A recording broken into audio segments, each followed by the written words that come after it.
মহান বিজয় দিবস উপলক্ষে গোপালগঞ্জ জেলা প্রশাসন থেকে বিভিন্ন অনুষ্ঠানের আয়োজন করা হয়েছে। আপনারা দেখতে পাচ্ছেন যে বিজয় মেলার ভিতরেই আমরা একটি স্টল সাপের জন্যে এখানে বেদে সম্প্রদায় তারা যাতে মহান বিজয় দিবসের তাদের আনন্দ উদযাপন করতে পারে এই জন্যে সেখানে শরিক হয়েছে। আমরা চাই যে এই জাতীয় যারা প্রান্তিক জনগোষ্ঠী আছে এবং তাদের সংস্কৃতি আছে তাদেরকে লালন করতে এবং একটা ইনক্লুসিভ সমাজ ব্যবস্থা এবং রাষ্ট্র ব্যবস্থার পিছনে যা যা প্রয়োজন সেটা করার জন্য অন্তর্বর্তী সরকার চেষ্টা করছে। আমরা একইভাবে মহান বিজয় দিবসের মাধ্যমে তাদেরকে যে উৎসাহ এবং সাধারণ জনগণের সাথে পরিচিতি দিয়ে দিলাম, আমরা মনে করি যে পরবর্তীতে আরও বিভিন্ন প্রোগ্রামে তাদেরকে নিয়ে আসবো। আমরা ইতোমধ্যে তাদেরকে আশ্রয়ন সহ তাদের যে অসুবিধাগুলো আছে থাকার এবং তাদের এই শীতের জন্য শীতবস্ত্র অন্যান্য বিষয়গুলো আমরা লুক আফটার করার চেষ্টা করছি। আমাদের এখানে এই জাতীয় কার্যক্রম আরও চলবে। সাপ মূলত পৃথিবীর ৮০% সাপই হচ্ছে বিষধর না, মাত্র 20% সাপ হচ্ছে বিষধর। আমাদের দেশে সাধারণত 4 ধরনের সাপ বিষধর এবং আমাদের উপমহাদেশে। তো এই বিষধর সাপ যদি তার 20 দাঁত ভেঙে দিয়ে ফেলা হয় তাহলে সেক্ষেত্রে এটা আতঙ্কিত হওয়ার কিছু নাই। তবে এখানে আমি বলবো যে সাপে কামড়ালে আমরা যে অপচিকিৎসার শিকার হই, বিশেষ করে সাপুরের কাছে যাই, এটা থেকে মানুষকে অবশ্যই সচেতন হতে হবে। সাপের হচ্ছে বিজ্ঞানসম্মত চিকিৎসা আছে। আমাদের কারো যদি বিষধর সাপে কামড়ায় তাহলে অবশ্যই যারা হাসপাতালে যায়, হাসপাতালে আমাদের সাধারণত অ্যান্টিভেনাম সাপ্লাই থাকে।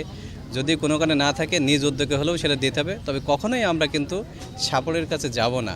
আর সাপ সাধারণত বাধাগ্রস্ত না পেলে, নিজে বাধা না পেলে সাধারণত কাউকে কামড়ায় না। মানুষ এবং সাপ যখন ভুল বোঝার চেষ্টা তখনই কামড়ার চেষ্টায় মানুষ সাপকে মারে।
বাইরের সাপ, এই সাপটা হলো ভুটান।